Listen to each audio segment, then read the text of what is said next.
en el estudio de Jacob y Esaú, los dos hijos de Isaac, ¿no? Jacob y Esaú representan la una, voy a poner un poquito más acá arriba esto, a ver si es que...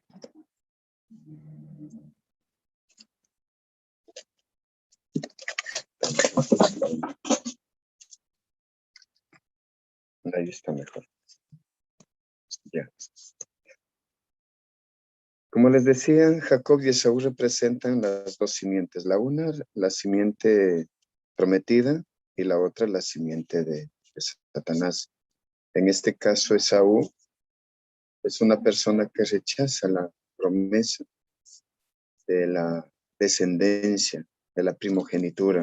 La primogenitura traía consigo una bendición especial, la herencia espiritual. Dice el texto en Patriarcas y Profetas, página 176. Vamos a seguir leyendo este libro, muy maravilloso. Isaac presentó a sus hijos estos privilegios y condiciones y les indicó claramente que Esaú, por ser el mayor, tenía el derecho a la primogenitura. Pero Esaú no amaba la devoción ni tenía inclinación hacia la vida religiosa. Las exigencias que acompañaban a la primogenitura espiritual eran para él una restricción desagradable y hasta odiosa. La ley de Dios, condición del pacto divino con Abraham, era considerada por Esaú como un yugo de servidumbre, inclinada a la complacencia propia. Para él, el poder y la riqueza, los festines, el alboroto, constituían la felicidad. Se jactaba de la libertad ilimitada de su vida idónita y errante. Rebeca recordaba las palabras del ángel y con repetición más clara que la de su esposo, comprendía el carácter de sus hijos. Estaba convencida de que Jacob estaba destinado a heredar la promesa divina. Repitió a Isaac las palabras del ángel, pero los afectos del padre se concentraban en su hijo mayor y se mantuvo firme en este propósito. Jacob había oído hablar a su madre y referirse a la indicación divina de que él recibiría la primogenitura, porque se le dijo a Rebeca que el mayor serviría al menor. Y desde entonces tuvo un deseo indecible de alcanzar los privilegios que ésta confería. No era la riqueza del padre lo que ansiaba. El objeto de sus anhelos era la primogenitura espiritual. Tener comunión con Dios, como el justo Abraham, ser el sacrificio expiatorio por su familia, ser el progenitor del pueblo escogido y del Mesías prometido, y heredar las posesiones inmortales que estaban contenidas en las bendiciones del pacto. Estos eran los honores y prerrogativas que encendían sus deseos más ardientes. Sus pensamientos se dirigían constantemente hacia el porvenir y trataba de comprender sus bendiciones invisibles. Con secreto anhelo escuchaba todo lo que su padre decía acerca de la primogenitura espiritual. Retenía cuidadosamente lo que oía de su madre. Día y noche este asunto ocupaba sus pensamientos hasta que se convirtió en el interés absorbente de su vida. Pero aunque daba más valor a las bendiciones eternas que a las temporales, Jacob no tenía todavía un conocimiento experimental de Dios a quien adoraba. Su corazón no había sido renovado por la gracia divina. Creía que la promesa respecto a él mismo no se podría cumplir mientras Esaú poseyera la primogenitura.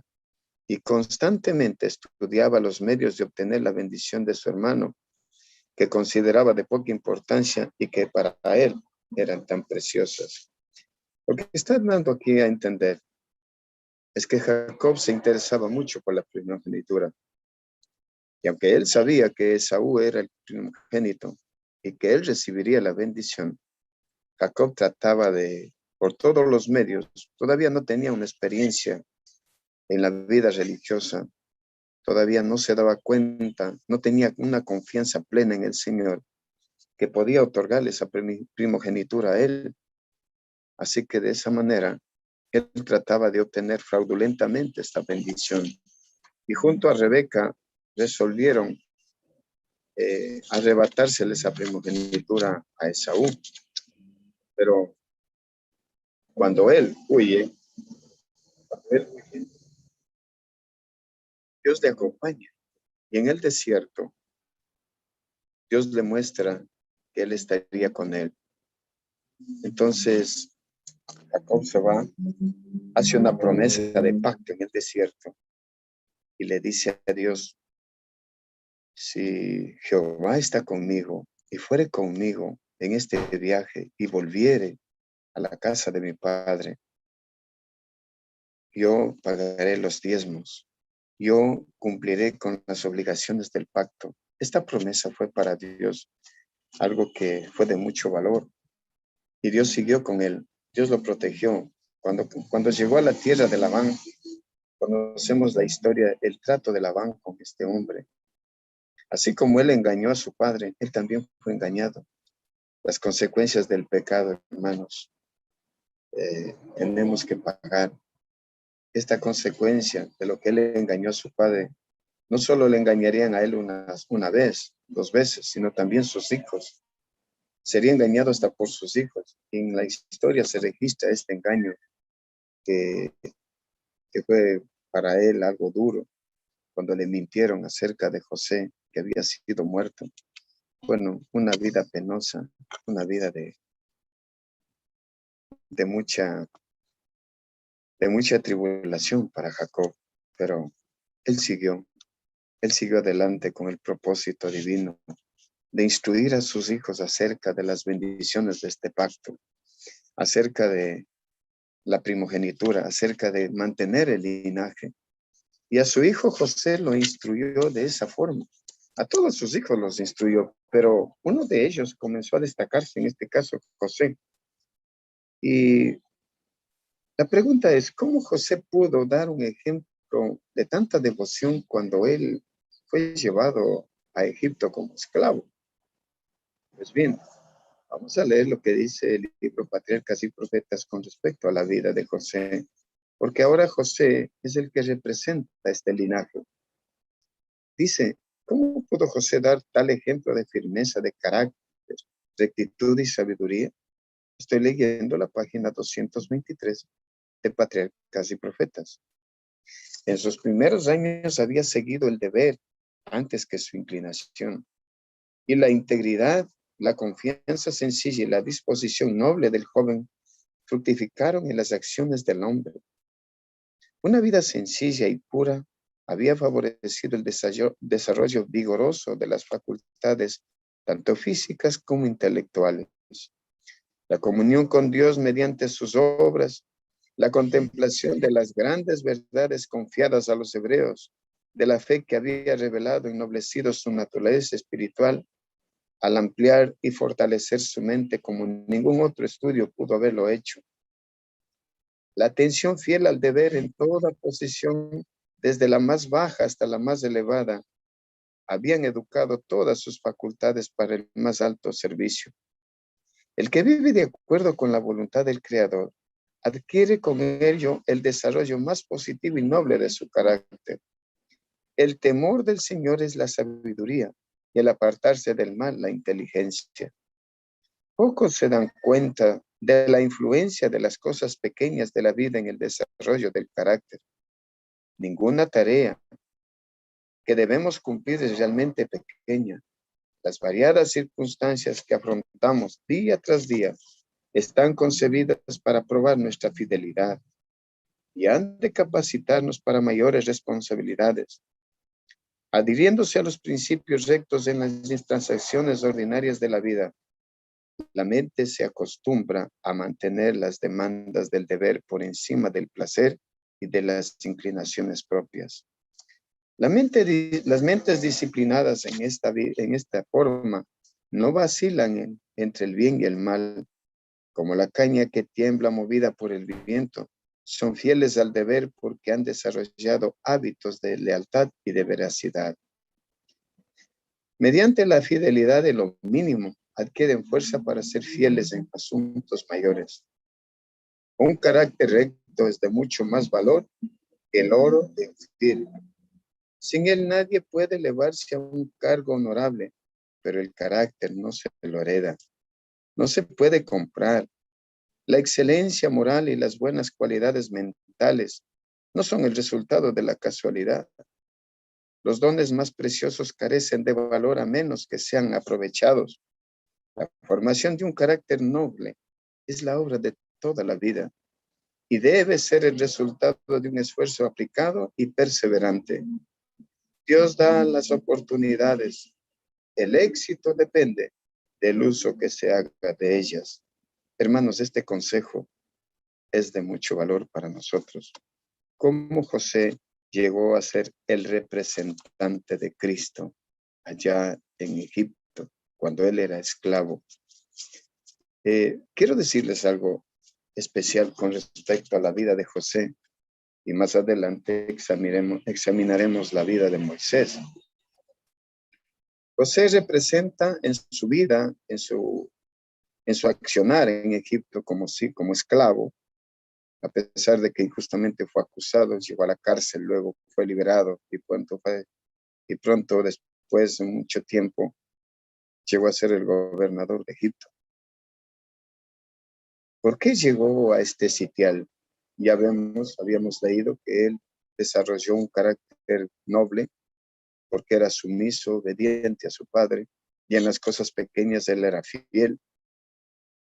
Así que dice el Espíritu de Profecía en la página 244 que José representaba a Cristo en su ministerio terrenal y Moisés representa a Cristo en el ministerio sacerdotal, celestial. Vamos a ver. La página 244 del libro Patriarcas y Profetas sigue diciendo así.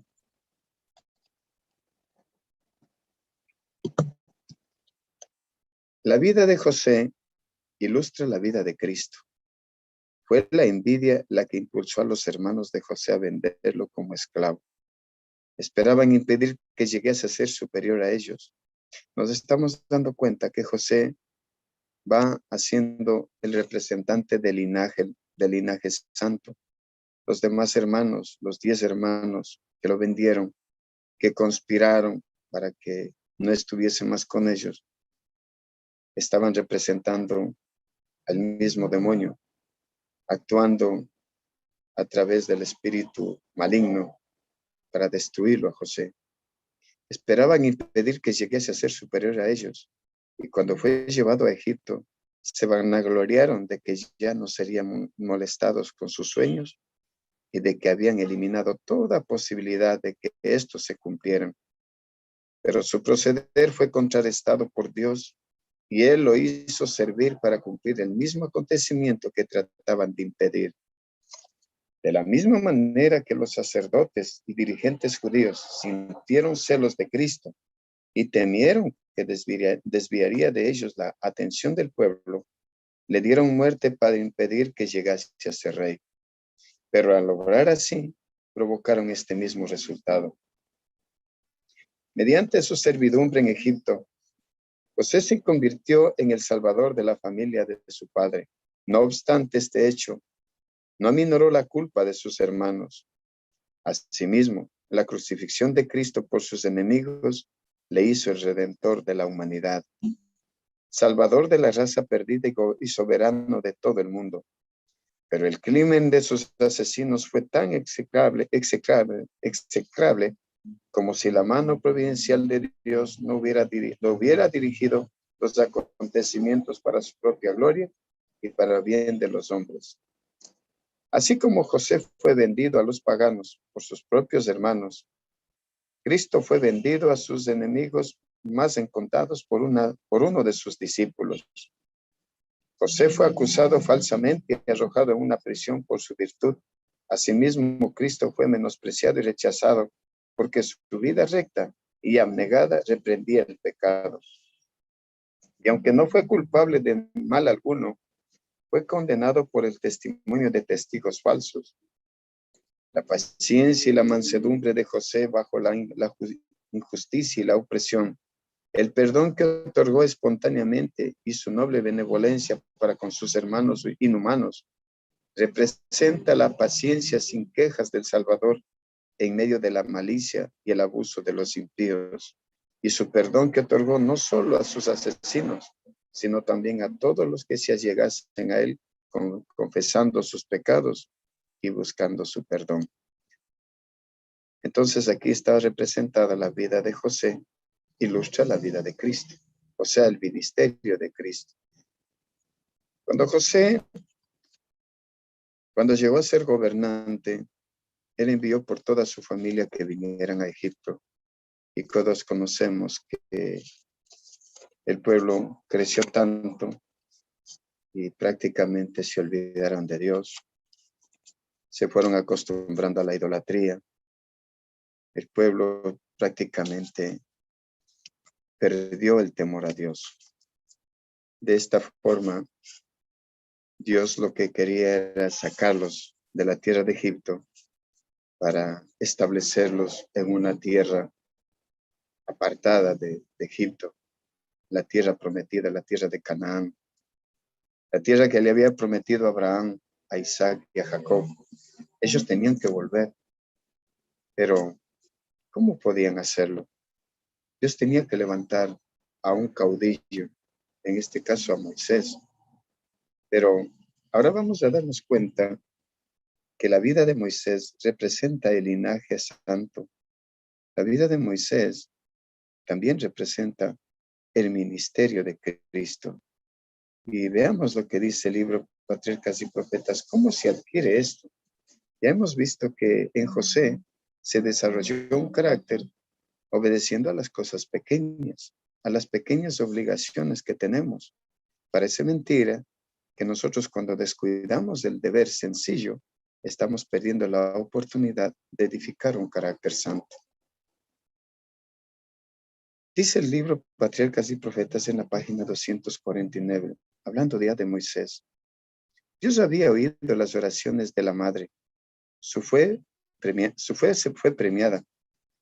Con profunda gratitud emprendió su tarea que ahora no entrañaba peligro. Recordemos que la madre de Moisés fue contratada para cuidar del niño por la hermana del faraón. Todos sabemos que este niño fue escondido, luego fue enviado al Nilo, fue rescatado y ahora es contratada a su madre. Esto fue por la providencia divina, no es una casualidad que fue contratada a su madre para que lo cuidara. Entonces dice el texto, aprovechó fielmente la oportunidad de educar a su hijo para Dios. Estaba segura de que había sido preservado para una gran obra y sabía que pronto debía entregarlo a su madre adoptiva y se veía rodeado de influencias que tendrían que apartarlo de Dios. O sea, lo que le preocupaba a la madre era que cuando este niño ya sea un joven, la influencia de Egipto podía apartarlo del Dios vivo. Entonces ella se preocupó de la educación de este niño para que no se apartara cuando fuera joven. Todo esto la hizo más diligente y cuidadosa en su instrucción que en la de otros hijos. Trató de inculcarle la reverencia a Dios y el amor a la verdad y la justicia. Y oró fervorosamente que fuese preservado de toda influencia corruptora. Le mostró la insensatez y el pecado de la idolatría y desde muy temprana edad le enseñó a postrarse y a orar al Dios viviente, el único que podía oírle y ayudarle en toda la emergencia. La madre retuvo a Moisés tanto tiempo como pudo, pero se vio obligada a entregarlo cuando tenía como 12 años de edad. De su humilde cabaña fue llevado al palacio real y la hija del faraón lo protegió. Pero en Moisés no se borraron las impresiones que había recibido en su niñez. No podía olvidar las lecciones que aprendió junto a su madre. Le fueron un escudo contra el orgullo, contra la incredulidad y contra los vicios que florecían en medio del esplendor de la corte. Cuán extensa en sus resultados fue la influencia de aquella sola mujer hebrea. A pesar de ser una esclava desterrada, toda la vida de Moisés y la gran misión que cumplió como caudillo de Israel dan fe de la importancia de la obra de una madre piadosa. Ahora, esto viene para nosotros también. Miren lo que dice. Ninguna otra tarea se puede igualar a esta. En un grado muy alto, la madre modela con sus manos el destino de sus hijos. Influye en las mentes y los caracteres y obra no solo para el presente, sino también para la eternidad. Siembra la semilla que germinará y dará fruto, ya sea para bien o sea para mal. La madre no tiene que pintar una forma bella sobre un lienzo, ni cincelar en un mármol, sino que tiene que grabar la imagen divina en el alma humana, muy especialmente durante los años tiernos de sus hijos. Descansa sobre ella la responsabilidad de formar su carácter. Las impresiones que en este tiempo se hacen sobre sus mentes, que están en proceso de desarrollo, permanecerán a través de toda su vida. Los padres debieran dirigir la instrucción y la educación de sus hijos mientras estos son niños, con el propósito de que sean piadosos.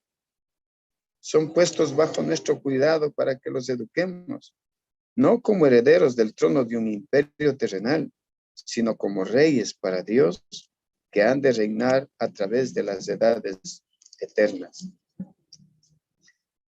Entonces, aquí vemos cuál es la responsabilidad de nosotros como padres, la obligación que tenemos para con Dios de educar a nuestros hijos en las tiernas edades, para cuando ellos tengan que afrontar una vida de trabajo en medio de los impíos, tengan que dar fiel testimonio de la herencia que Dios nos ha dejado como responsabilidad de cuidar el linaje santo. Ahora vamos a ver cómo Moisés llegó a ser símbolo de Cristo, porque esta educación que recibió de sus padres, especialmente de su madre en su niñez, le favorecieron para ser el caudillo de Israel. Miremos entonces ahora la página 345, lo que dice acerca de Moisés. Voy a ubicar la página 345 del libro Patriarcas y Profetas.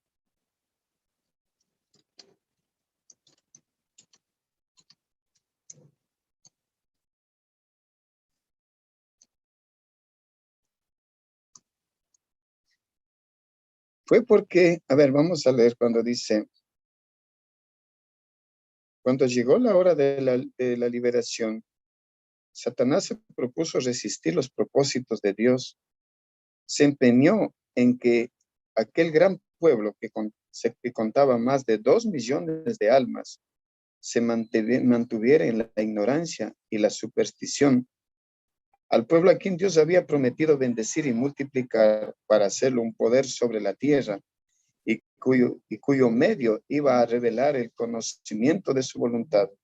Al pueblo que iba a ser el depositario de su ley, procuró Satanás mantenerlo en la oscuridad y la servidumbre, con el fin de borrar de su memoria el recuerdo de Dios.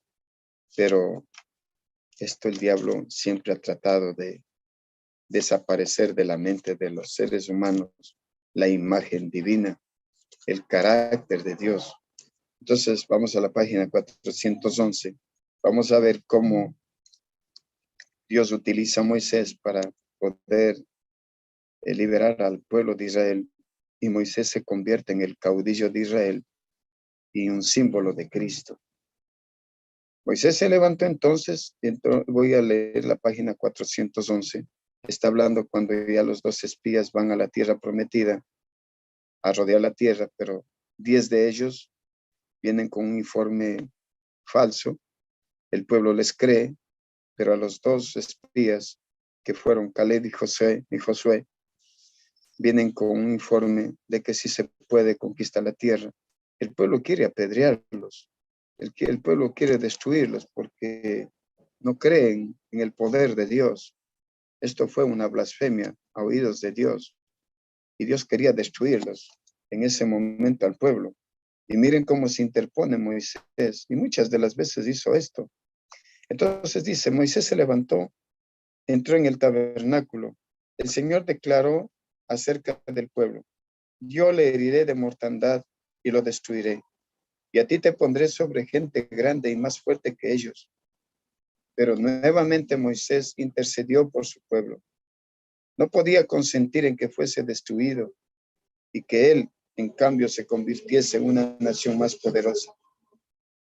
Apelando a la misericordia de Dios, dijo: ahora pues, yo te ruego que sea magnificada la fortaleza del Señor, como lo hablaste diciendo: Jehová, tardo de ira y grande en misericordia, que perdona la iniquidad y la rebelión. Perdona ahora la iniquidad de este pueblo, según la grandeza de su misericordia, como has perdonado a este pueblo desde Egipto hasta aquí. Entonces el Señor prometió no destruir inmediatamente a los israelitas, pero a causa de la incredulidad y la cobardía de ellos, no podía manifestar su poder para subyugar a sus enemigos. Por consiguiente, en su misericordia, les ordenó que como única conducta segura era que se regresaran al desierto. Entonces, aquí vemos cómo Moisés se presenta ante Dios y pide el perdón por su pueblo, y Dios perdona la iniquidad, pero la consecuencia de la rebelión. Ellos habían dicho en su rebelión: ojalá hubiésemos muerto en este desierto. Ahora se les había de conceder lo pedido. El Señor declaró: vivo yo, que según habéis hablado a mis oídos, así haré con vosotros. Estoy leyendo la página 412. En este desierto caerán vuestros cuerpos, todos vuestros contados según toda vuestra cuenta, de 20 años arriba, los cuales habéis murmurado contra mí. Vosotros a la verdad no entraréis en la tierra. Mas vuestros chiquitos, los cuales dijisteis que serían por presa, yo los introduciré y ellos conocerán la tierra que vosotros despreciasteis.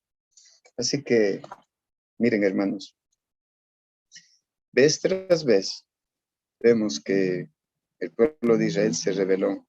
El propósito de Dios era que al sacarlos de Egipto y manifestar su ley en el monte Sinaí, Dios quería establecer un pacto con ellos. Y si hubiesen obedecido la ley de Dios, si hubiesen aceptado la ley como norma de pacto, Dios les hubiese introducido en la tierra prometida. No hubieran demorado mucho, pero eso no sucedió. El diablo corrompió la simiente y el relato dice que hubo una gran apostasía al pie del monte. Ellos comenzaron a adorar al becerro de oro y con la intención de regresarse a Egipto. Se rebelaron y por esta razón ellos no fueron introducidos inmediatamente. Cuando llegaron a los límites de la tierra, ellos siguieron en incredulidad y vez tras vez Dios les toleró, pero Dios quería preservar a este pueblo, porque Dios se había propuesto sacar de este pueblo una simiente. La simiente prometida tenía que venir. Ahora, siguiendo más adelante, ya pasó el tiempo, Dios había introducido al pueblo de Israel, a los descendientes, a la tierra prometida. Y cuando Dios los había conducido a este pueblo durante todo su peregrinaje a través del desierto, a través de la columna de nube, dándoles el maná, manteniéndoles con agua constante, nunca perecieron de hambre, nunca tuvieron que sentir la necesidad de un vestido porque su calzado, su vestido les duró durante todo el tiempo del peregrinaje que ellos más se mantuvieron.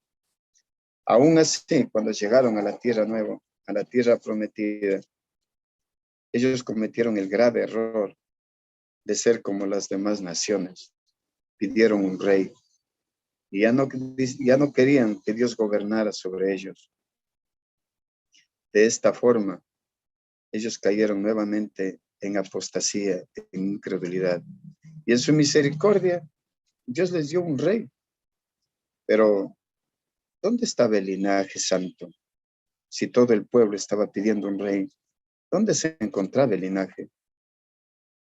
Muy anteriormente Dios había levantado a un niño para amonestar a los sacerdotes que habían profanado el santuario. Y me estoy refiriendo a Samuel, el niño Samuel. También este niño fue educado por su madre, Ana, una mujer muy piadosa. Casi no se habla mucho de Ana, casi no se habla mucho de Jocabel, casi no se habla mucho de María. Bueno, la Iglesia Católica lo exalta a María como la redentora del mundo, eso es otra cosa. Pero al hablar de Ana, al hablar de Jocabel, al hablar de la misma madre de Juan el Bautista, Elizabeth, casi no se menciona tanto lo que estas mujeres hicieron por estos hombres piadosos. Y Samuel conserva el linaje santo. Y este profeta fue levantado cuando el pueblo había estado en apostasía, cuando el pueblo se había apartado.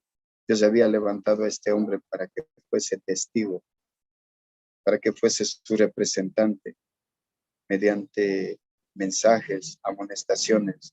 Y él fue el que fundó la escuela de los profetas, con el propósito de que el pueblo tuviera sus representantes, para que no se corrompieran todos los hijos de los hebreos. En la página 642 y 643 encontramos el capítulo donde dice las escuelas de los profetas. Y dice así: el Señor mismo dirigía la educación de Israel. Sus cuidados no se limitaban solamente a los intereses religiosos de este pueblo.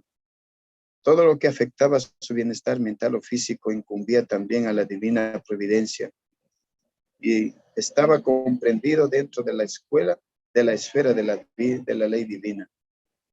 Dios había ordenado a los hebreos que enseñaran a sus hijos lo que Él requería y que les hiciera saber cómo había obrado con sus padres.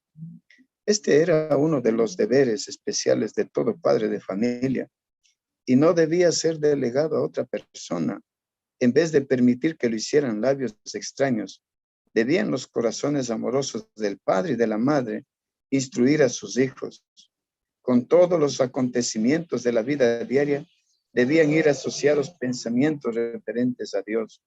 Generalmente esto no se está cumpliendo hoy en día como padres. Hoy este encargo de la educación se le está dejando a las escuelas y las escuelas no fomentan la educación de los hijos en el temor de Dios. Esto es lo que hizo el diablo, una falsa educación. Se piensa que es una verdadera educación cuando mandamos a los hijos a las escuelas católicas, por ejemplo, a las escuelas religiosas. Hay muchas escuelas que son levantadas por gente evangélica, pero aún así, muy poco valor se da al interés religioso. Entonces, ¿dónde recae la responsabilidad de educar a estos niños, a estos jóvenes en el temor de Dios? En el hogar, bajo la tutela de sus padres. Las grandes obras que él había realizado en la liberación de su pueblo y las promesas de un redentor que había de venir debían relatarse a menudo en los hogares de Israel. Y el uso de figuras y símbolos grababa las lecciones más indeleblemente en la memoria. Las grandes verdades de la providencia de Dios y la vida futura se inculcaban en la mente de los jóvenes. Se la educaba para que pudieran discernir a Dios tanto en las escenas de la naturaleza como en las palabras de la revelación. Las estrellas del cielo, los árboles y las flores del campo, las elevadas montañas, los riachuelos murmuradores, todas estas cosas hablaban del Creador.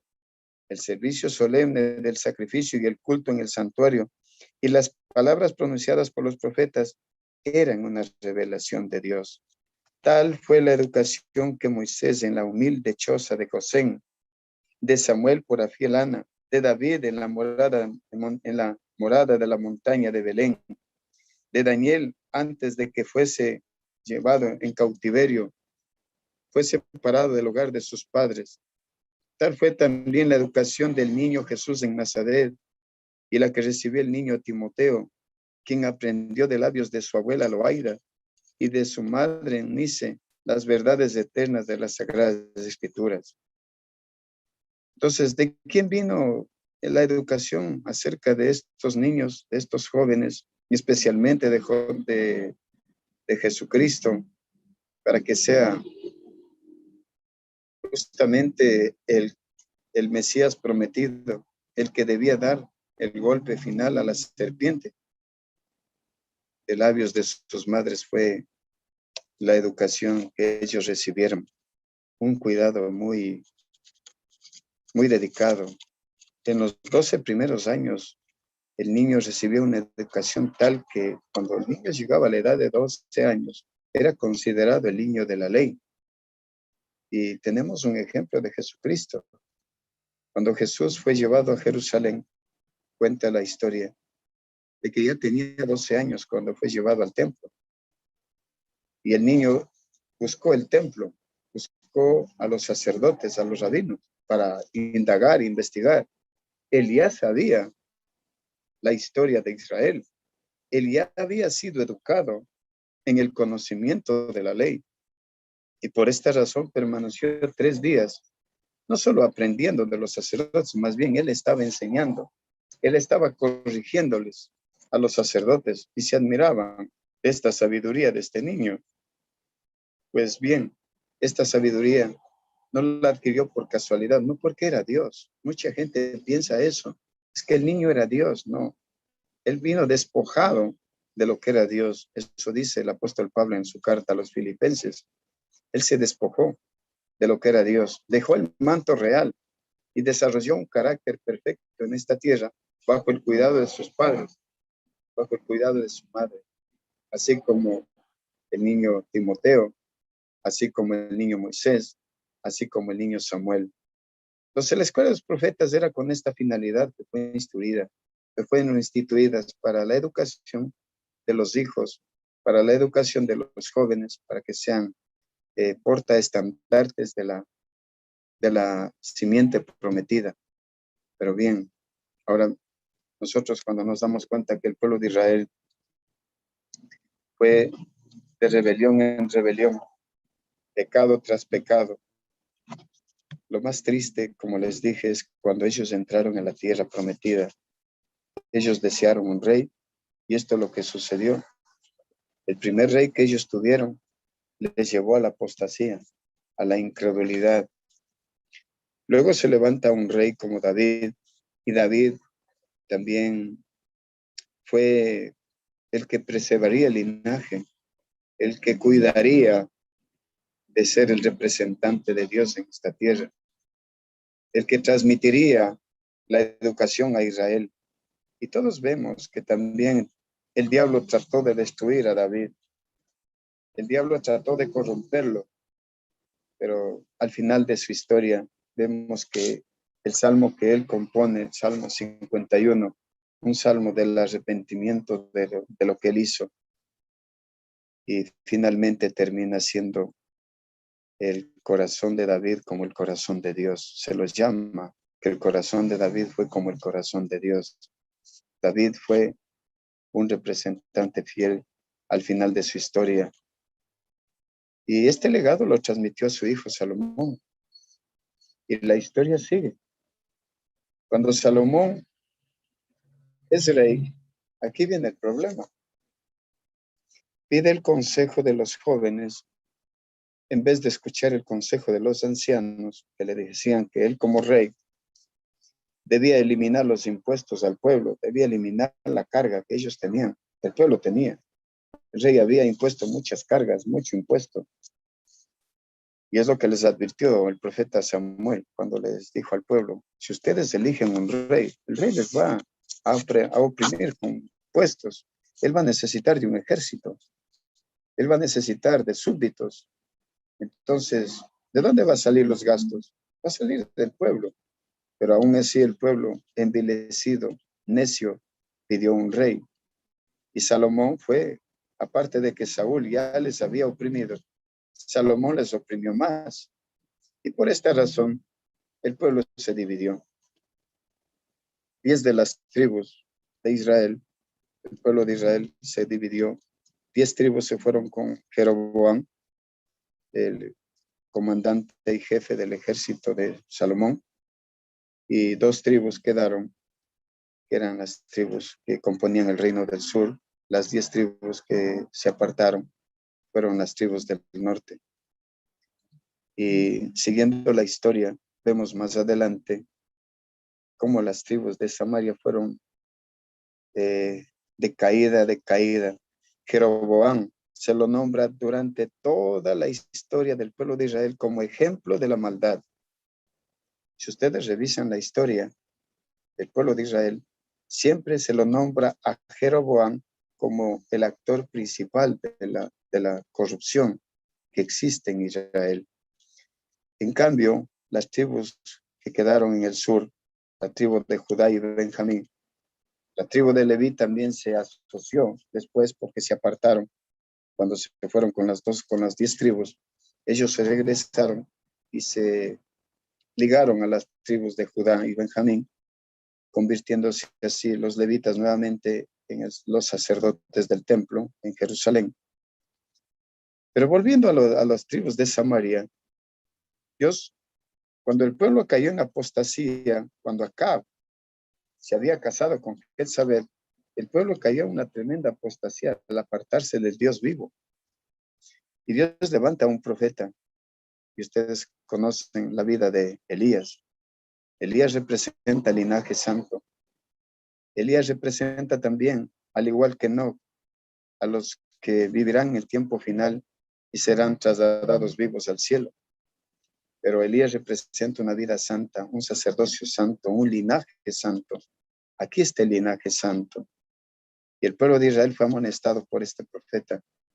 Él hizo una reforma en este pueblo y hizo apartarse de la idolatría. Y al pueblo idólatra, a los sacerdotes, a los que se habían rebelado, él después envió un castigo, los degolló. En cambio, poco a poco, después de que Elías había levantado una reforma, el pueblo de Samaria cayó en cautiverio. El pueblo de Israel cayó en cautiverio bajo las tribus de las tribus de Samaria y se convirtieron en los samaritanos, enemigos del pueblo de Israel. Pero, ¿de dónde levantaría el Señor la simiente santa para dar la estocada al diablo, para darle el golpe en la cabeza de la tribu de Judá? Y la tribu de Judá también fue cautiva, cayeron en cautiverio a través del imperio de Babilonia. Y en Babilonia vemos también que se mantuvieron estos 3 jóvenes hebreos. Son 4. Estos 4 jóvenes hebreos se mantienen firmes porque asimismo habían sido educados en el temor de Dios y fueron representantes en la corte de Babilonia, especialmente Daniel sobresale porque Dios le levantó como profeta. Y ahí vemos a la descendencia de la mujer. Y así siguiendo la historia, no quiero detenerme mucho, pero quiero llegar al tiempo de Cristo. Dios había soportado al pueblo de Israel, al pueblo de Judá, había soportado tanto tiempo de apostasía, de peregrinaje en el desierto. Cuando entraron a la tierra prometida, se apartaron totalmente de Dios, eligiendo rey, eligiendo ser una nación independiente de Dios, eligiendo un monarca que los guiara, un monarca terrenal, no un monarca celestial. Aún así, Dios nunca los abandonó, siempre mantuvo el linaje hasta que apareció Cristo. Y esta historia, si ustedes siguen revisando, cada vez el diablo va a tratar de corromper. Y Cristo finalmente, en la cruz del Calvario, le sentencia al diablo, le sentencia a su muerte. Y cuando nos damos cuenta de que el diablo es finalmente destruido y el diablo ya no tiene poder de acusarnos delante de Dios en el trono, porque él ascendía al trono. Y dice el desierto a las gentes que se le acabó la simpatía de los ángeles Ya no podría acechar a los ángeles en el trono, acechar a los hijos de Dios delante del trono. Entonces, él fue lanzado fuera ya. Apocalipsis 12, versículo 10 en adelante dice, alegraos cielos, porque ha venido la salvación. Pero hay de los moradores de la tierra, porque el diablo ha descendido con grande ira. Así que este conflicto sigue. Ahora, durante estos 2000 años después de Cristo, vamos a ver más adelante, en algún momento, cómo el diablo corrompe a la simiente, porque Dios deja establecido, el Señor Jesucristo, deja establecido la iglesia de Él, la iglesia de los apóstoles. Y estos apóstoles de Cristo son elegidos desechando el sacerdocio, desechando a su pueblo, que, como dice la Escritura, a los suyos vino, mas los suyos no les recibieron. Pero Cristo deja establecido una iglesia, la iglesia primitiva se la llama. Y esta iglesia debía mantenerse pura, debía mantenerse fiel. Y la historia hace la andada, da cuenta de que llegaría un momento de que se paganizaría, de que se mezclaría con el paganismo. Bueno, queridos hermanos, vamos a dejarlo ahí. En algún momento volveremos a tomar este tema.